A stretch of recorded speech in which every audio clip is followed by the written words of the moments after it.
વિદ્યાર્થી મિત્રો, છેલ્લે આપણે ત્રુટિના પ્રકાર વિશે જોયું હતું. ત્રુટિના પ્રકાર કેટલા હતા? બે, વ્યવસ્થિત અને અવ્યવસ્થિત. આ ટોપિકને થોડો રિવાઇઝ કરી લઈએ શું હતું, કેમ કે થોડું પેલું આપણે ટેકનિકલી વસ્તુનો આધાર કર્યો તો બરાબર, અને એવા બી આપણે લેક્ચર શૂટ કરી શકીએ છીએ બરાબર, તો આપણે એનો બી પ્લાન કરી રહ્યા છીએ. તો આપણે જે જોયું હતું છેલ્લે જોવા જઈએ થોડું રિપીટ બેસિસ પર છે કે વ્યવસ્થિત ત્રુટિ. તો વ્યવસ્થિત ત્રુટિમાં ત્રણ પ્રકાર છે. વ્યવસ્થિત એટલે શું કે કોઈ વ્યવસ્થાના કારણે જે ત્રુટિ ઉદ્ભવી હોય, કોઈ વ્યવસ્થા કરવા ગયા હોય એમાં કોઈ ખામી રહી ગઈ હોય બરાબર, તો એ ત્રુટિને શું કહેવાશે? તો વ્યવસ્થિત ત્રુટિ કહેવાય છે. હું કોઈ વ્યવસ્થા કરવા ગયો છું, હું કંઈ કામ કરી રહ્યો છું, પણ એની અંદર કોઈ ખામી સર્જાય છે, એને શું કહેવાશે? વ્યવસ્થિત ત્રુટિ કહેવાય છે. એના પછી ટોપિક એની અંદર ભાગ છે સાધનની ત્રુટિ. સાધન એટલે હું કોઈ સાધન વાપરી રહ્યો છું. જસ્ટ ઉદાહરણ તરીકે આપણે આ વર્નિયર કેલિપર્સ લઈએ. શું લઈએ છીએ? Vernier calipers. આ વર્નિયર કેલિપર્સનું જ્યારે હું માપ કરું છું, ધારો કે તમે જોઈ શકો છો આ રીતે તમને માપ અંક આલે. શું આપે છે? આવા માપ અંક આપે છે. હવે આ માપ અંકની અંદર જો આ માપની અંદર ધારો કે આ જે ગોઠવવું જોઈએ કેવું થવું જોઈએ? કમ્પ્લીટ સીધું થવું જોઈએ, પરંતુ ખામી રહી ધારો કે આ ખુલ્લું રહી જતું હોય તો યોગ્ય માપ આવશે નહીં.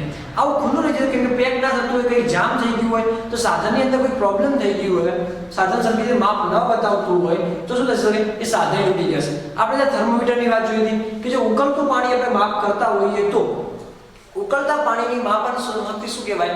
તો એ કે 100 છે ઉકળે પાણી, એટલે ઉત્કલન બિંદુ 100 છે. પરંતુ કોઈ થર્મોમીટર જે તાપમાન માપે છે એ માપનની અંદર એવું ગણી લઈએ કે એ શું માપ બતાવે છે? તો એ માપ બતાવે છે 104°C. તો તમારો જવાબ શું થાય? ખોટો પડે. રિયલમાં કેટલો હોવું જોઈએ? 100. બતાવે છે કેટલું? 104°C. તો એ સાધનની ત્રુટિ કહેવાય, સાધનમાં કોઈ ખરાબી કહેવાય. એના પછી પ્રયોગની તકનીક અથવા પદ્ધતિના અપૂર્ણતા. હવે હું તમને કોઈ માપવાની વસ્તુ આપું. ધારો કે હું તમને એમ કહું છું કે આ પેનનો વ્યાસ માપો. શું કરો? પેનનો વ્યાસ માપો. હવે તમે અહીંયાથી કીધું સમજો. આ પેનનો વ્યાસ માપવા માટે મેં તમને કીધું છે, તમે આ રીતે માપી રહ્યા છો વર્નિયર કેલિપરનો ઉપયોગ કરી, પરંતુ ઉતાવળમાં જે પેન નીકળી ગઈ પૈયા થોડું ખસી ગયું. હજુ હવે આ ઠીક થશે. દેખો શું થઈ ગયું? ખસી ગયું. તો એનો મીનિંગ શું થશે? જ્યારે આ માપની અંદર ફેરફાર થાય છે, આ માપમાં બદલાવ થાય છે, એને આપણે શું કહીએ છીએ? પ્રયોગની તકનીક અથવા રહેલી અપૂર્ણતા. મારી પાસે પૂરેપૂરું નોલેજ ના હોય, હું પૂરેપૂરું જાણતો ના હોય કઈ રીતે માપવું, કઈ રીતે કરવું, તો એ શું રહેશે? અપૂર્ણતાના કારણે પ્રોબ્લેમ થશે. પછી વ્યક્તિગત ત્રુટિ. હવે દરેક વ્યક્તિ અલગ અલગ હોઈ શકે. હું તમને માપ માપવાનું કહું છું, હવે કોઈ આપણે અલગ અલગ વ્યક્તિ લઈએ, રમેશ, મહેશ, અલગ અલગ વ્યક્તિ લઈએ છીએ. દરેક વ્યક્તિ અલગ અલગ રીતે માપ કરતો હશે. કોઈ કહે છે આમ માપતું હશે, કોઈ આ રીતે માપ્યું, કોઈ આ રીતે માપતું હશે, કોઈ આ રીતે માપતું હશે. દરેકની માપન કેવી હશે? અલગ અલગ પદ્ધતિ હશે. અને અલગ અલગ પદ્ધતિના કારણે, અલગ અલગ માપનની પદ્ધતિના કારણે જવાબ બી કેવા હશે? અલગ અલગ હોય છે. અને એ ખામીને આપણે શું કહીએ છીએ? વ્યક્તિગત ત્રુટિ તરીકે દર્શાવીએ છીએ. આ બધી ત્રુટિઓ તો ચલો સામાન્ય છે કે આપણી ભૂલના કારણે થાય છે, પણ ત્રીજી વસ્તુ છે અવ્યવસ્થિત. અવ્યવસ્થિત એટલે શું? કોઈ જગ્યાએ તમે માપો છો, અચાનક તમે ધારો કે માપન કરતા તમને કોઈ અચાનક અડી ગયું, તો શું છે? ત્યાં માપનમાં પ્રોબ્લેમ થશે, ત્યાં સરખું માપ આવશે નહીં. અથવા અચાનક કોઈ વરસાદ પડે, અથવા કોઈ અચાનક પવન આવે. કોઈ તમે જોશો કે જ્યારે તમે સોનીની દુકાને જાઓ છો ત્યારે એક આખી પેટી હોય, કોઈ બી વસ્તુ માપે અંદર પેટીમાં માપે. શા માટે? કે એમાં પવનમાં પણ કોઈ ફેરફાર થવો જોઈએ નહીં. તો એવા સામાન્ય માપનમાં આપણે બહુ અતિશય માપન માટે ત્યાં સંવેદનશીલ, તો આવી કોઈ બહારના કોઈ વાતાવરણના કારણે કોઈ ફેરફાર થશે તો એને શું કહેવાશે? અવ્યવસ્થિત. અને આપણે જે ટોપિક જોઈ રહ્યા છો એ ટોપિક છે ત્રુટિઓનો અંદાજના પ્રકાર. કોઈ પણ ત્રુટિ છે કે એનો અંદાજ લગાવવો હોય કે મારે આમાં આટલી ખામી રહી હશે, આમાં આટલી વસ્તુનો પ્રોબ્લેમ રહી હશે, આમાં આટલું તો ભૂલ હોવી જ હશે. માઇનોર નાની અમથી 2 ઇંચ કે 1-2 સેન્ટીમીટર અથવા 0.01 કંઈક નાની નાની ભૂલો હશે કે અંદર સહેજ ખામી રહી ગઈ હશે. તમે જોશો કે કોઈ બી જગ્યાએ તમે જુઓ કે ખબર આપણે ટીવીમાં એડ આવે ત્યારે કીટાણુ મારવા માટે તો આ રીતે લખેલું હોય છે કે 99% પ્રોટેક્ટ હતા, 99.99% આ રીતે લખેલું હોય છે. તો કેમ પૂરેપૂરું 100% નથી લેતા? કેમ કે કોઈ પણ વસ્તુ જે છે એમાં સામાન્ય ખામી હોઈ શકે, અને અંદાજ જે કાઢવાનો છે, અંદાજ કાઢવા માટે 3 વસ્તુ વપરાય છે. એમાં પહેલી કઈ છે? નિરપેક્ષ ત્રુટિ. એના પછી કઈ છે? સાપેક્ષ ત્રુટિ. એના પછી કઈ છે? પ્રતિશત ત્રુટિ. તો 3 રીતે આપણે જોઈ શકીએ છીએ કે અલગ અલગ ત્રુટિને 3 આધાર ઉપર આપણે ચેક કરી શકીએ છીએ. તો આપણે ત્રણેયના આધારે જો ઇમ્પોર્ટન્ટ થિયરી, બહુ અગત્યની થિયરી એક છે. આપણે જેમ આગળ 2 થિયરી જોઈ હતી બરાબર અગત્યની, દ્રષ્ટિસ્થાન ભેદ રીત, અને બીજી કઈ રીતે આપણે તો આપણે બધા અલગ અલગ માપનો જોયા હતા. એ રીતના આધારે આપણે એક અગત્યની રીત છે, થિયરી છે નિરપેક્ષ ત્રુટિ, સાપેક્ષ ત્રુટિ અને પ્રતિશત ત્રુટિ. એ પણ પરીક્ષાની દ્રષ્ટિએ પૂછાય છે, તો આપણે એને જોઈશું અને સમજીશું. તો આપણે જઈએ આપણે અગત્યની થિયરી પર આજની.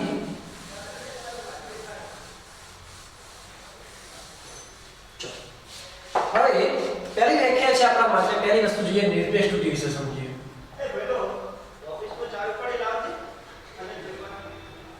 ચલો, નિરપેક્ષ ત્રુટિ કોને કહે છે?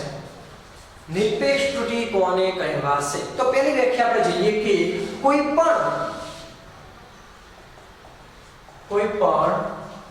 ભૌતિક રાશિના સાચા મૂલ્ય અને અવલોકિત મૂલ્યના તફાવતના માનને તે રાશિની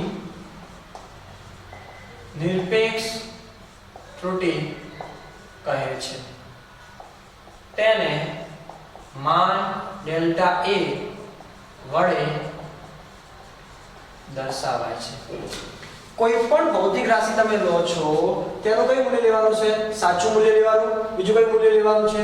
અવલોકિત મૂલ્ય લેવાનું. અને એનો જે તફાવત લઈએ એ તફાવતનું શું કરવાનું? માન કરવાનું. તો તે રાશિને શું કહેવાશે? નિરપેક્ષ ત્રુટિ કહેવાશે. ચલો ઉદાહરણ તરીકે બે વસ્તુ પર જઈએ છે, થોડું સમજો. હું એક મૂલ્ય લઉં છું 5.36. કેટલું લઉં છું? 5 મીટર. આ મારું, ચલો 5.36 મીટર, આ મારું સાચું મૂલ્ય. કેવું મૂલ્ય છે? સાચું મૂલ્ય છે. આ કન્સિડર કરો 5.36 મારું સાચું મૂલ્ય છે. હવે હું અવલોકિત કરું છું એટલે કે હું માપું છું. આ મૂલ્ય ધારો કે કોઈ વસ્તુ નહોતું કે એનું મૂલ્ય અંદાજે કરી કોઈ પણ વસ્તુ જે હતું એનું મૂલ્ય મને 5.36 મીટર આપેલું હતું. હવે 5.36 મીટર મને આપેલું હતું. હવે એ આપેલું છે, હું મારી રીતે માપવા જાઉં છું. તો મારી રીતે જ્યારે મેં માપ કર્યું ત્યારે મને મળ્યું 5.47 મીટર. કેટલું મળે છે? 5.47 મીટર. પહેલી વાર. બીજી વાર હું આપું છું, અવલોકિત મૂલ્ય મળ્યું મને 5.31 મીટર. કેટલું મળ્યું? 5.31. મને કેટલા મૂલ્યો મળે? બે મૂલ્યો. કેટલા મૂલ્યો મળે છે? બે મૂલ્યો મળે છે. તો એ શું કીધું આપણે? સાચા મૂલ્ય અને અવલોકિત મૂલ્યનો તફાવત. શું કીધું? સાચા મૂલ્ય અને અવલોકિત મૂલ્યનો તફાવત આપણે જઈએ તો જો સાચું મૂલ્ય કેટલું હતું કે 5.36. અવલોકિત મૂલ્ય પહેલું લઈએ તો ઓછા શું આવે? 5.47. ચલો બાદ કરીએ શું થશે? એ ખરે તો 0. કેટલા આવશે આપણા માટે? 11. પણ કેવા આવશે? માઈનસ. કેવા આવશે? માઈનસ. કેમ? નાનામાંથી મોટું બાદ કરે શું આવે? માઈનસ આવે. હવે કોઈ વસ્તુનું માપ કર્યું હોય એ કોઈ દિવસ માઈનસમાં આવે ખરી? ના. લંબાઈ કોઈ દિવસ માઈનસમાં આવે નહીં. એટલા માટે આપણે શું લઈએ છીએ? માન. શું લઈએ છીએ? માન. એટલે માન કરો શું થઈ જાય? Plus 0.11 metre. તો આ ભાઈ ત્રુટિ કેટલી હશે? 0.11 મીટર. તો નિરપેક્ષ ત્રુટિ કેટલી મળે? 0.11. બીજી કન્ડિશન લેવી હોય શું લખાય? 5.36 ઓછા 5.31.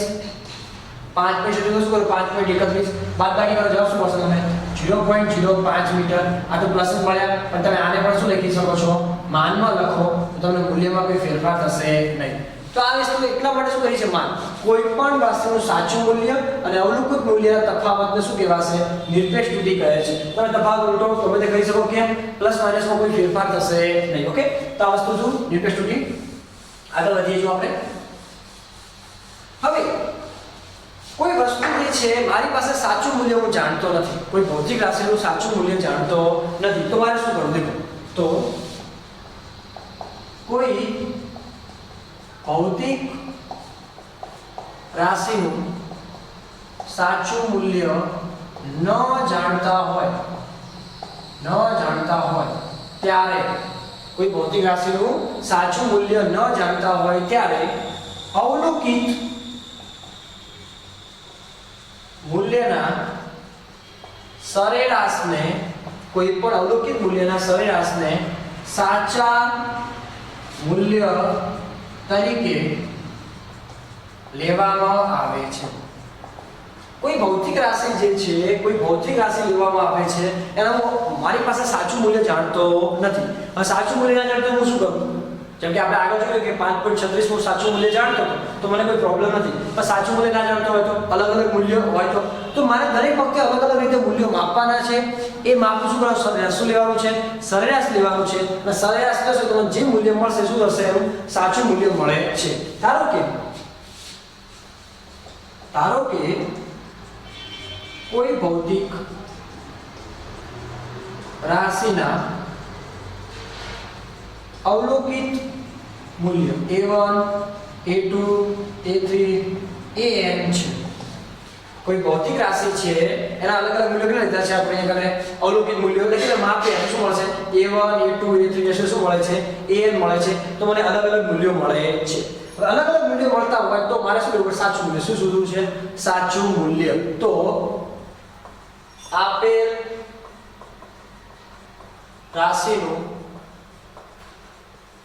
સાચું મૂલ્ય આપેલ રાશિનું શું લેવું છે સાચું મૂલ્ય તો સાચું મૂલ્ય માટે શું કરવું પડશે મારે તો અહીંયા a સરેરાશ શું લખું છું a સરેરાશ અથવા તમે a12 શું લખી શકો છો a12 બંનેમાંથી કોઈ પણ લખી શકો શું કરવાનું અહીંયા કરે a1 a2 a3 ડેશ શું થશે an ભાગ્યા શું આવશે n ભાગ્યા શું આવશે n તો સરેરાશ માટે શું કરવાનું હોય જેટલી સંખ્યા એનો સરવાળો ભાગ્યા એટલી વાર થશે કારણ કે 5 હોય તો 5 સંખ્યાનો સરવાળો કરો ભાગ્યા શું કરો 5 વડે ભાગી દો તો સરેરાશ મૂલ્ય મળી જશે હવે આપણે લખવું હોય તો બીજી રીતે લખી શકાય કે a સરેરાશ બરાબર સિગ્મા શું લખું છું સિગ્મા શું બતાવે છે સરવાળો ક્યાંથી ક્યાં કર્યો તો i બરાબર 1 થી n કેટલો કરું છું i બરાબર 1 થી n અહીંયા કદું ai શું કદું છું ai એટલે કે એક i બરાબર 1 મૂકો i બરાબર 2 મૂકો i બરાબર તો શું સરવાળો જ્યાં i બરાબર 1 2 3 n સુધી ભાગ્યા શું કરવાના n કેમ કે આ તો n તો નીચે રહેવાના જ છે તો સિગ્મા i બરાબર 1 થી n ai તમને મળે છે બરાબર હવે આ તમને શું મળી ગયું સાચું મૂલ્ય મળી ગયું છે હવે બીજી કન્ડિશન આપણે થોડું લઈએ છીએ કે જ્યારે પણ આ માપ માપું છું આ માપની અંદર ધારો કે જ્યારે માપું તો આમાં થોડી ઘણી ખામી છે શું છે થોડી ઘણી ખામી છે તો ધારી લઈએ કે ધારો કે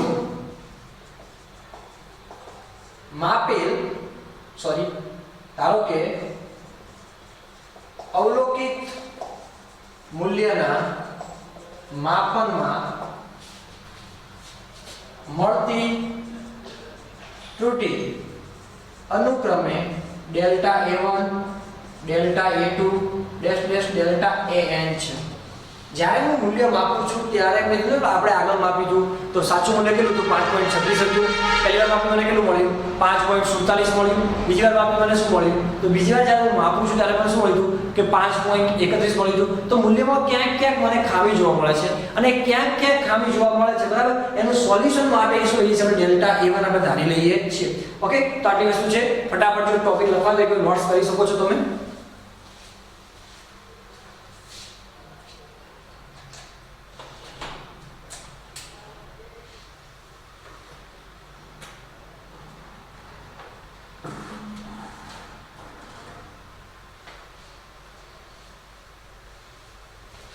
ઓકે વિદ્યાર્થી મિત્રો તમારે લખાઈ ગયું છે આપણે થોડા આગળ વધીએ છીએ નિરપેક્ષ ત્રુટિની વ્યાખ્યા શું છે સાચું મૂલ્ય અને અવલોકિત મૂલ્યના તફાવત બરાબર તો હવે આપણે જઈએ છીએ નિરપેક્ષ ત્રુટિ ઉપર જો ધ્યાન આપીશું આપેલ રાશિની નિરપેક્ષ ત્રુટિ તો શું થશે કરે તો ડેલ્ટા a1 હવે માન લઈશું માન એ ધ્યાન રાખવાનું છે અહીંયા શું થશે સાચું મૂલ્ય કરી દેવાનું તમે કોઈ પણ ઉલટું સુલટું ગમે તે લખી શકો છો માનકની અંદર બરાબર તો એ શું લખીશું આપણે a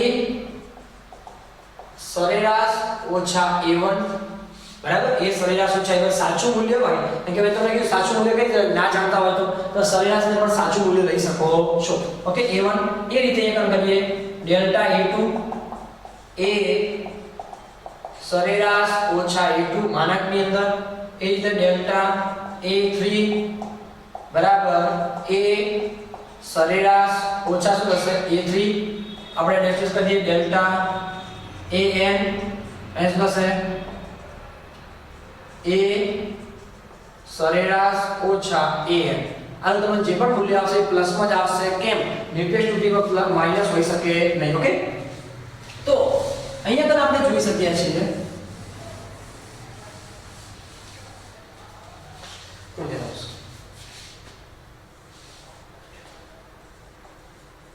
અવલોકિત મૂલ્ય એ સાચા મૂલ્ય કરતા વધારે કે ઓછું હોઈ શકે તેથી મળતી ત્રુટિ ધન કે ઋણ હોય પરંતુ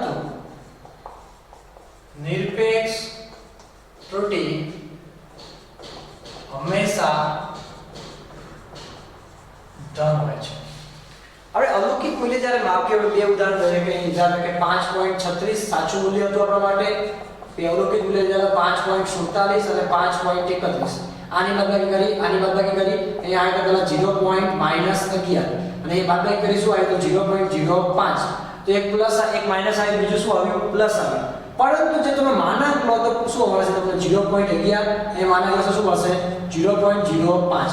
તો એનો મીનિંગ તમારા માટે શું થાય છે વિદ્યાર્થી મિત્રો કે જ્યારે પણ તમે મૂલ્ય લો છો નિરપેક્ષ ત્રુટીનું મૂલ્ય લેશો એ હંમેશા કેવું મળશે ધન. કેવું મળશે ધન.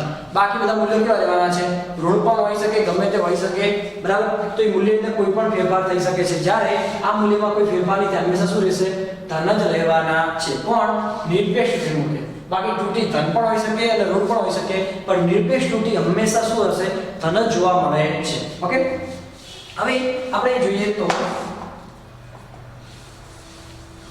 આપણે લઈએ છીએ નિરપેક્ષ ત્રુટીનું સરેરાશ મૂલ્ય. શું લઈએ છીએ નિરપેક્ષ ત્રુટી. તો સરેરાશ નિરપેક્ષ ત્રુટી શું કરીએ છીએ સરેરાશ નિરપેક્ષ ત્રુટી. તો અહીંયા લઈ લઉં છું ડેલ્ટા એ સરેરાશ. શું લઈ લઉં છું ડેલ્ટા એ સરેરાશ માનાંકમાં લઈશું. એ શું આવશે ડેલ્ટા a1 વત્તા ડેલ્ટા a2 એટલે શું થશે ડેલ્ટા an ભાગ્યા શું આવશે n અને લખું શું લખાય સિગ્મા i બરાબર 1 થી n ડેલ્ટા i હવે શું થશે n. તો તમે આ રીતે પણ ડેલ્ટા a સરેરાશની કિંમત મેળવી શકો છો. ઓકે તો આ શું થઈ ગયું નિરપેક્ષ ત્રુટી સરેરાશ નિરપેક્ષ ત્રુટી. તમને પૂછે સરેરાશ નિરપેક્ષ ત્રુટી કહેવાય તો કોઈ પણ નિરપેક્ષ ત્રુટી જે છે એના બરાબર અવલોકિત મૂલ્યનું શું કરવાનું છે સરેરાશ લેવામાં આવે છે. અથવા નિરપેક્ષ ત્રુટીનું સરેરાશ મૂલ્યનું શું કહેવાય છે સરેરાશ નિરપેક્ષ ત્રુટી કહે છે. હવે અમે એક અગત્યની વસ્તુ પર ધ્યાન રાખવાનું છે. તમે એક કન્ડિશન જોઈએ છે જેટલું ધ્યાન રાખો અવલોકિત મૂલ્ય જેટલું વધારે હશે તેટલું જ ઓછું સાચું મૂલ્ય મળે છે. અવલોકિત મૂલ્ય ધારો કે હું ધારો કે એક ઉદાહરણ તરીકે આટલું હોઈ ના શકે પણ આપણે લઈએ છીએ 1 મીટર વધારે લઉં છું 1 મીટર વધારે લઉં તો સાચું મૂલ્ય કેટલું થશે 1 મીટર ઓછું. તો સિમ્પલ વસ્તુ છે. તમે ગણી લો કે 3 + 1 કરો શું થાય 4 કરો. તો 4 માં કેટલા વધારે થયા 1 વધારે થયા તો 3 માં કેટલા ઓછા થયા 1 ઓછો થયો. સિમ્પલ વસ્તુ છે. 4 અને 3 માં તફાવત જોવા જઈએ તો દેખો 3 અને આપણે 4 લઈએ તો 3 કરતા 4 કેવા છે 1 વધુ છે અને 4 કરતા 3 કેવા છે 1 ઓછા છે. તો એ જ રીતે છે કે અવલોકિત મૂલ્ય જે છે સાચા મૂલ્ય કરતાં કેવું હોય છે ઓછું મળે છે બરાબર. એટલા માટે આપણે એને ધ્યાનમાં રાખીશું. હવે એક કન્ડિશન છે જે નીટની એક્ઝામ તથા ગુજકેટની એક્ઝામમાં પૂછાય છે એનો પ્રશ્ન છે બરાબર. સોરી ગુજકેટની નીટ અને જેડબલઈ ની અંદર ગુજકેટ વાળી પણ બારવાનું હોય છે. તો નીટ અને જેડબલઈ ની અંદર પૂછાયેલા પ્રશ્નોમાંથી એક છે કે આ જે મૂલ્ય હોય છે કોની વચ્ચે તમને જોવા મળે છે. આ મૂલ્ય હોય સાપેક્ષ મૂલ્ય જોવા જઈએ તો કોની વચ્ચે રહે છે. તો આપણે જોઈએ છીએ તો એ સરેરાશ ઓછા ડેલ્ટા એ સરેરાશ લેસ ધેન શું લખીશું એકને લેસ ધેન. ચલો આને થોડી રીતે અલગ રીતે લખીએ છીએ થોડું આપણને કમ્પ્લીટલી ખબર પડે એટલા માટે. ઓકે ચલો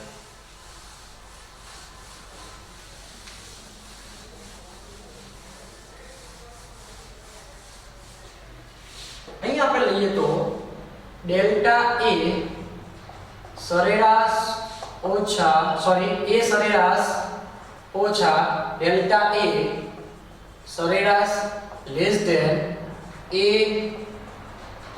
સરેરાશ લેસ ધેન એ સરેરાશ વત્તા ડેલ્ટા એ સરેરાશ. એટલે કે તમે જ્યારે કોઈ પણ રાશિનું મૂલ્ય લો છો અથવા તમે મૂલ્ય લીધા પછી એનું માપન કરો છો તો એ ઓછામાં ઓછું આટલું એટલે કે આ બંનેના તફાવત જેટલું વધુમાં વધુ આનું આ બંને તફાવત જેટલું એમની વચ્ચે હોય છે. એનાથી વધુ નહીં કે એનાથી ઓછું નહીં એ બંને તફાવતની વચ્ચે તમને જોવા મળે છે. તો આ કન્ડિશન થોડી ધ્યાન રાખવાની છે. કન્ડિશનની અંદર કોઈ બી જગ્યાએ પૂછાઈ શકે છે. તમને અલગ અલગ મૂલ્યો આપેલા હોય છે. મૂલ્ય આધારે પણ ગણતરી કરવાની થશે. આપણે જ્યારે દાખલા કરીશું ત્યારે મને ખબર પડશે. તો એ સરેરાશ શું થશે ડેલ્ટા એ સરેરાશ લેસ ધેન એ સરેરાશ લેસ શું થશે એ સરેરાશ વત્તા ડેલ્ટા એ સરેરાશ થાય છે. એટલે આ બંને મૂલ્યો શું થશે એક માઈનસ બીજું શું બનશે પ્લસ બનશે એટલે તમે આધાર લઈને ચાલી શકો છો ઓકે વિદ્યાર્થી મિત્રો તો હવે આપણે આગળ વધીએ છીએ આપણે નિરપેક્ષ ત્રુટિને પૂરી કરીએ છીએ હવે આપણો ટોપિક છે સાપેક્ષ ત્રુટિ શું છે આપણે આગળ શું હતું સાપેક્ષ ત્રુટિ અથવા આંશિક ત્રુટિ એને કહેવાય છે ઘણી વખત પરીક્ષામાં એમ પૂછાય છે નિરપેક્ષ ત્રુટિ પૂરી થઈ જાય છે હવે જોઈએ છીએ આપણે સાપેક્ષ ત્રુટિ અથવા એને બીજું લખવું શું લખાય છે આંશિક ત્રુટિ પણ લખાય છે શું લખાય છે સાપેક્ષ ત્રુટિ અથવા આંશિક ત્રુટિ લખાય છે તો હવે આપણે કઈ રીતે લઈ શકીએ તો જો પ્રયોગ દરમિયાન ઉદ્ભવતી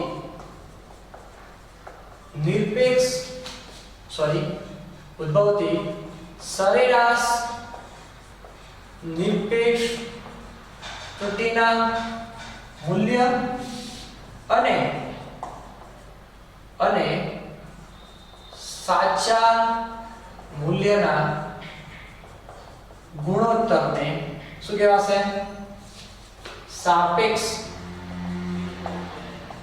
ત્રુટિ કહે છે પ્રયોગ દરમિયાન ઉદ્ભવતી નિરપેક્ષ ત્રુટિનું શું કર્યું સરેરાશ એટલે આપણે શું લીધું સરેરાશ નિરપેક્ષ ત્રુટિ શું લીધું છે સરેરાશ નિરપેક્ષ ત્રુટિ ના મૂલ્ય અને સાચા મૂલ્યના ગુણોત્તર શું કહેવાય સાચા મૂલ્યનો જે ગુણોત્તર શું કહેવાય છે તો સાપેક્ષ ત્રુટિ કહેવાય છે અને દર્શાવાય છે ડેલ્ટા શું દર્શાવે છે દર્શાવવા માટે ડેલ્ટા a લેવાય છે ઓકે તો ડેલ્ટા a બરાબર ડેલ્ટા a સરેરાશ તો થીટા a બરાબર ડેલ્ટા a સરેરાશ ભાગ્યા શું થશે અહીંયા કરે a સરેરાશ બરાબર તો પ્રયોગ દરમિયાન ઉદ્ભવતા સરેરાશ નિરપેક્ષ ત્રુટિ એટલે કે ડેલ્ટા a સરેરાશ મળી ગયું તમને અને ભાગ્યા શું કરવાનું છે તમારે a સરેરાશ તમે કરો છો તો તમને શું મળી જાય છે સાપેક્ષ ત્રુટિ અથવા આંશિક ત્રુટિ મળી જાય છે આ બહુ અગત્યના છે અધ્યવતા સૂત્રો તમારા આની પરથી 4 થી 5 દાખલાઓ ગણવાના છે અને એક આબો તમારી પરીક્ષાની અંદર હશે બરાબર તો ઇમ્પોર્ટન્ટ છે થિયરી ના આવે તો દાખલો તો પૂછાય છે ઓકે તે વસ્તુ છે એના પછી બીજો ટોપિક છે લાસ્ટ વસ્તુ આપણે જોઈએ કને પ્રતિશત ત્રુટિ શું લઈએ છીએ આપણે પ્રતિશત ત્રુટિ તો પ્રતિશત ત્રુટિ કોને કહેવાય છે તો જે પણ એ સાપેક્ષ ત્રુટિ મળી છે સાપેક્ષ ત્રુટિના પ્રતિશત પ્રમાણને પ્રતિશત ત્રુટિ કહે છે પ્રતિશત એટલે કે 100 શું લેવાય 100 ની અંદર જે ટકાવારી ગણીએ છીએ એને શું કહેવાશે પ્રતિશત 100 દ્વારા જે ટકાવારી લઈએ છીએ એને શું કહેવાય છે પ્રતિશત કહેવાય છે પણ કોની લેવાની ટકાવારી સાપેક્ષ ત્રુટિ શું લેવાશે સાપેક્ષ ત્રુટિ તો આપણે લખી શકાય અહીંયા પ્રતિશત ત્રુટિ બરાબર શું લેવાશે અહીંયા કને તો ડેલ્ટા a ના 100% શું કરવાના છે ડેલ્ટા a ના 100% અને ડેલ્ટા a ની કિંમત કેટલી છે આપણી પાસે 100 થીટા ની ડેલ્ટા a સરેરાશ ભાગ્યા a સરેરાશ ગુણ્યા કેટલા થશે 100% શું થશે ગુણ્યા 100% થાય છે ઓકે તો અહીંયા આપણે અલગ અલગ મૂલ્ય મળી શકે છે તો હંમેશા એટલું ધ્યાન રાખવાનું છે કે નિરપેક્ષ ત્રુટિ જે છે નિરપેક્ષ ત્રુટિ એ હંમેશા કેવી મળશે ધન કેવી મળે છે ધન મળે છે નિરપેક્ષ ત્રુટિ ધન હોવાના અવલોકિત મૂલ્ય ધન કે ઋણ હોઈ શકે પણ નિરપેક્ષ ત્રુટિ કેવી હોય છે ધન હોય છે નિરપેક્ષ ત્રુટિ ધન હોય એટલા માટે તમને એવો પ્રશ્ન પૂછે કે સાપેક્ષ ત્રુટિ ધન હોઈ શકે સાપેક્ષ ત્રુટિ ઋણ હોઈ શકે બોલો હવે તમને પ્રશ્ન પૂછાય તો શું કરીશું સાપેક્ષ ત્રુટિ ધન હશે સાપેક્ષ તો હંમેશા કેવી હશે ધન કેવી હશે ધન જ હશે કેમ એ સરેરાશ બીજું સાચું મૂલ્ય પણ કેવું હશે ધન હશે જ્યારે ત્રુટિ લીધી બી કેવી હશે ધન જ હશે એટલા માટે સાપેક્ષ ત્રુટિ બી કેવી થશે ધન અને સાપેક્ષ ત્રુટિ ધન પ્રતિશત ત્રુટિ બી કેવું હોય છે ધનમાં જ મૂલ્ય મળે છે ઋણમાં મળી શકે નહીં બીજી વસ્તુ એકદમ થોડી કન્સન્ટ્રેશન ઉપર જતા રહીએ તો તમને એવું પૂછાય કે નિરપેક્ષ ત્રુટિનો એકમ શું નિરપેક્ષ ત્રુટિનો એકમ શું તો જે સાચા મૂલ્યનો એકમ હોય એ કોણ હશે નિરપેક્ષ ત્રુટિનો એકમ હશે જેટલું સાચા મૂલ્યનો એકમ હોય એ પ્રમાણે નિરપેક્ષ ત્રુટિનો એકમ હશે પરંતુ સાપેક્ષ ત્રુટિનો એકમ શું અથવા આંશિક ત્રુટિનો એકમ શું તો જો a ને મૂલ્ય વડે ભાગ્યું છે a અને a છે તો એક એકમ રહિત કેવું આવશે એકમ રહિત કોઈ એકમ છે નહીં કોનો સાપેક્ષ ત્રુટિનો કોઈ એકમ હોતો નથી તો આ વસ્તુ ધ્યાનમાં રાખવાનું છે અગત્યની વસ્તુ છે તો નોટ કરવું તો કરી શકો છો